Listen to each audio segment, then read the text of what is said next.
नहीं खाऊंगा। कहाँ क्या है, मैं भी तो सुनूं। अरे भगवान, दूसरे के घर दावत बड़ी मुश्किल से मिलती है। कुछ बताओगे भी या पहेलियां ही बुझाते रहोगे? भाई अभी अभी एक पहचान वाले से पता चला कि करोड़ी मल ने अपने लड़के की शादी के सिलसिले में 5 स्टार होटल में रात को जोरदार रिसेप्शन दिया है। तुम्हारा करोड़ी मल से क्या रिश्ता? अरे भाई वो एक बार बम्बई जा रहे थे, मैं भी जा रहा था, रास्ते भर साथ रहा था। अच्छा? बड़े मिलनसार है वो, रास्ते भर गप लड़ाते गए। इनविटेशन कार्ड तो आया होगा? अरे इनविटेशन कार्ड कैसी बच्चों जैसी बातें कर रही हो भाई। भाई इनविटेशन कार्ड तो फॉर्मल होते हैं, दूर दराज के लोगों को भेजे जाते हैं। जहाँ आत्मीयता हो वहाँ भला फॉर्मेलिटी का क्या काम? करोड़ी मल जी ने कोई फोन किया था क्या? हनी जी, तुम समझती क्यों नहीं है? जिसकी शादी होती है उसे तो मरने तक की भी फुर्सत नहीं होती।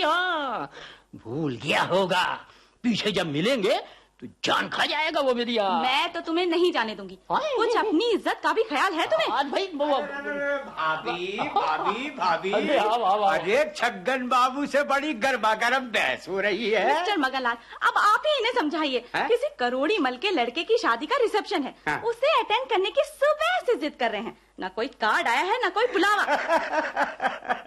अरे भाभी, आप बेकार चिंता कर रही है। अरे ये तो ऐसे रौब से गेट पर खड़े लोगों से मिलते हैं मानो ये उनके लंगोटिया यार हो। अब तुम ही बताओ भैया, वहाँ भीड़ में कोई यूं भी पूछता है क्या कि कौन आया और कौन गया है? हाँ, वीआईपी की गिनती जरूर होती है भाई, वो ईश्वर की कृपा से हम है नहीं है। कभी ऐसा चांस भी तो पड़ सकता है कि पकड़े जाओ। अरे भाभी, ऐसा चांस तो पड़ता ही नहीं। हम दोनों ऐसे सिद्ध साधक बन जाते हैं कि क्या मजाल जो कोई तनिक भी शक कर जाए। मैं तो हैरान हूँ, आप लोगों को पता कैसे चला? अरे भाभी, ये कौन सी मुश्किल बात है। देखो, हम ऐसा करते हैं कि प्रिंटिंग प्रेस में बैठ जाते हैं और इनविटेशन कार्डों से पता चल जाता है कि दावत किस स्टैंडर्ड की होगी। और फिर भाई बैंड वालों से, टेंट वालों से, पुरोहितों से, गैस की लालटेन वालों से, बस हम में से एक को पता चलना चाहिए ये मामला फिट। अरे भाभी, हम दोनों में ये एग्रीमेंट है कि कोई अकेला नहीं जाएगा। हाँ, एक से दो भले, हिम्मत भी बनी रहती है। ये भी पहले तय कर लेते हैं कि अकेले ही जाना है या एक दो बच्चों को भी साथ ले जाना है। भाई राम, मुझे आज पता चला है कि आप तो मुफ्त का चंदन घिस मेरे नंदन वर्ग के हो। हाँ, मैं तो आगे ना खुद जाऊंगी ना अपने किसी बच्चे को साथ भेजूंगी। फंसोगे ना तो तुम। अरे भाभी, अब तुमसे क्या छुपाना। ये हसरत तो बताएंगे नहीं। अरे भाभी, कभी कभी धोखा हो जाता है, हालत पतली हो जाती है। अब भाभी क्या बताऊं, एक जगह हम दोनों ऐसे फंस गए कि पल्ला छुड़ाना भारी पड़ गया। एक रिसेप्शन में हम पहुंच गए जो गिनती के आदमियों का था। हमने जब मामला गंभीर होते देखा तो कोई और नाम लेकर पूछने लगे क्या ये वो बनवारी लाल जी के लड़के का रिसेप्शन है। उनमें से एक बोला कि आप गलती से इधर आ गए साहब, इंक्वायरी से पता लगा लीजिए। हम लोग एक्सक्यूज मी कहकर वहां से खिसके भाभी और खरामा अपने घर पहुंचे। पराठे वाली गली से 2-2 पराठे खाकर घर में जाकर सो गए। आपसे किस मुंह से कहते भाभी, पोल ना खुल जाती। अरे भाई, परत्र दुर्लभा, दूसरे की यहाँ की दावत बड़ी मुश्किल से मिलती है। अबे कहा भी तो गया है ना कि मूर्ख लोग दावत देते हैं और चतुर लोग उसका आनंद लेते हैं। और भाभी, बड़ी बड़ी दावतों के साथ साथ हम छोटी दावतें भी नहीं छोड़ते। नए स्टोरों का उद्घाटन हो या अभिनंदन समारोह, हरि को भजे जो हरि का होई, जात पात पूछे नहीं कोई। हाँ भाई, याद आया, वो जलपान शब्द ने हम दोनों को एक बार खूब उल्लू बनाया। हुआ यूं कि कार्ड आया, शायद कोई विचार गोष्ठी थी। नीचे लिखा था, कार्यवाही समाप्त होने के बाद कृपया जलपान के लिए रुके। सो हम लोग रुके। गर्मियों के दिन थे, कुछ स्वयंसेवक टाइप के लोग पहले कुल्हड़ में सादा पानी दे गए। दूसरे सज्जन आए, वो एक जोड़ा पान। संयोजक जी ने अंत में दोनों हाथ जोड़कर धन्यवाद दे दिया। जल पहले पिला दिया और पान बाद में खिला दिया। जलपान कंप्लीट। हम एक एक प्लेट मिठाई, एक एक प्लेट नमकीन और साथ में चाय तथा कॉफी का सपना संजोए हुए थे। अच्छा अच्छा छगन लाल जी, अब कथा सुनाना बंद करो, जल्दी करो, कहीं दावत खत्म न हो जाए। अच्छा बात है।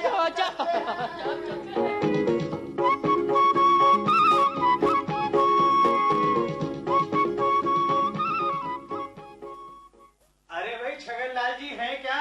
अरे भाई कौन साहब हैं? आ जाइए। आप ही छगन लाल जी हैं? नमस्ते। नमस्ते नमस्ते। कहिए कैसे आना हुआ? आपको गुरुजी की मृत्यु का तो पता चल ही गया होगा। नहीं भाई, मुझे तो पता नहीं चला है। कितने दिन हो गए? कल तो उनकी 13वीं है। 13वीं? हाँ, हम सब लोगों ने मिलकर ही इसका प्रबंध किया है। आखिरकार गुरुजी, अरे हमें छोड़कर चले ही गए। अब हमारे ज्ञान चक्षु कौन खोला करेगा? अच्छा छगन लाल जी, मैं तो चलता हूँ। अच्छा, और भी कई स्थानों पर जाना है। अच्छा भैया, देखो इस मुड़े हुए सर पर कुछ ढक तो लेते, अब सर्दी पड़ने लगी है भैया। भैया जल्दी में चला आया था। अच्छा तो मैं चला। अच्छा अच्छा अच्छा अच्छा अच्छा। उषा डार्लिंग, सुन रही हो? क्या है? अरे भाई, कल सुबह का खाना नहीं खाऊंगा। कल व्रत है क्या? अरे व्रत वगैरह तो अगले जन्म के लिए छोड़ रखे हैं। कल तो हमारे गुरुजी की 13वीं है ना। तुम तो खा पी लोगे। घर का भी कभी कुछ सोचा है? क्यों? गैस के सिलेंडर को कितने दिनों से कह रही हूँ तुमसे, भाई तुम्हारे कानों में जो भी नहीं रेंगती। उठो, आटा पिसवा कर लाओ, राशन लेकर आओ, बच्चों की कॉपी किताबें लाओ। हाँ, वो टीवी खराब पड़ा है, मैकेनिक से क्या कराना? गैस महीने में एक बार मिलती है, सो बुक कराई हुई है। राशन वाले की यहाँ कोई कमी हो गई है। मैकेनिक के साले की शादी है। अच्छा। तो भाई वो 2-3 दिन के बाद ही आएगा ना। भाई आटे की चक्की पे मैं गया था, वो 2 दिन से खुल ही नहीं रही है। अच्छा। हाँ। तो मैं बच्चों को लेकर चली मैके। अरे सुनो, तो मुफ्त की दांतों से ही फुर्सत नहीं है ना? देखो देखो देखो देखो, अरे भाई पास पड़ोसियों से सहायता लेकर आज का काम तो चलाओ ना। मैं भी कोशिश करता हूँ। कोशिश करता हूँ। मैं तुम्हारी कोशिशें, मैं तो तंग आ गई हूँ तुम्हारी। अरे भाई सुनो, चले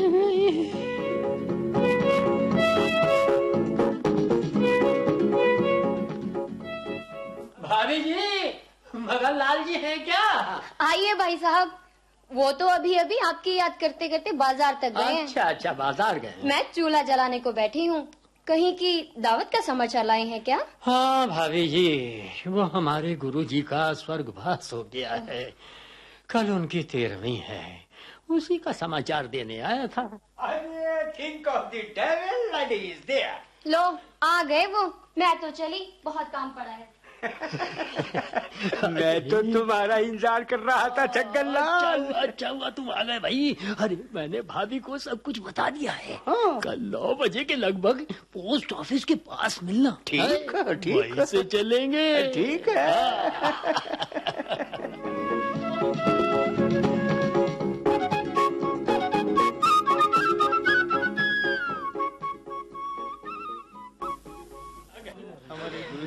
महान कितना प्यार है शिष्यों को। सारे के सारे सिर मुंडाए बैठे अपने पिता की तरह समझते। गुरुजी मगन लाल, अरे यार सब शिष्य तो सर मुंडाए हुए हैं, अपना क्या होगा? अरे भैया, ओखली में सर दिया है तो मूसलों का क्या डर। अरे सर तो हम तुमको भी मुंडवाना ही पड़ेगा। वैसे भी हम लोगों का कर्तव्य है। देखो देखो, वो उधर से कोई आ रहा है। आ तो रहा है। हाँ, तो आप लोग जल्दी से सर मुंडवा लीजिए, भंडारे का समय समीप आता जा रहा है। चलो भैया छगनलाल, चलो मगनलाल, इधर इधर चले आइए, बैठिए।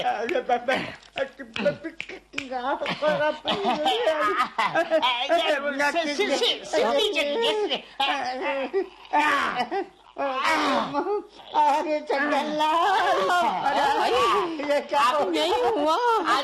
आप इधर बैठिए, आप आइए, आप आइए। आइए हिलिए मत, हिलिए मत। वाह, यहाँ कितनी अच्छी खोपड़ी मुड़ी आती। आप जाइए, चलिए उधर भंडारे में जाइए। चलो भाई, आओ। यार देखना मेरी खोपड़ी, ये कितनी चिकनी सी हो रही है। मेरी खोपड़ी तुमसे ज्यादा चिकनी है। अरे तू अपना मुंह इसमें देख, अरे बिल्कुल दर्पण हो गई है, दर्पण राशि। वो तो भैया देखा यार, छगनलाल और मगनलाल के दोनों के सर मुंड गए। बेचारे अपने गुरु से कितना प्यार करते थे। अरे इन मुफ्त खोरों का कोई गुरु वुरु नहीं है, ये तो जन्म जात के मुफ्त खोरे हैं। भोजन करने के लिए शिष्य बन गए होंगे। अच्छा हुआ कि इनकी खोपड़ियां मुंड गई। अब जरा आगे से सोच समझ के जाया करेंगे। लो देखो, वो दोनों चले आ रहे हैं। क्या हुआ तुम्हारे बालों को? अरे भैया छगनलाल, भाई मगनलाल, देखो लोग क्या क्या कह रहे हैं। हाँ भाई, अब तो भैया कसम खा लो, सिर्फ डीलक्स दावतों में ही चला करेंगे।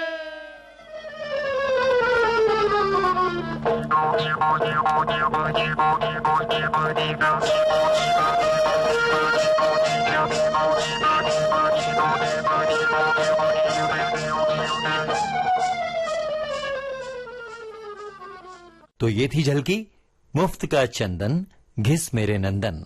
इसको लिखा बरसाने लाल चतुर्वेदी ने और निर्देशन किया कमल दत्त ने। आकाशवाणी के दिल्ली केंद्र की प्रस्तुति अभी आप सुन रहे थे।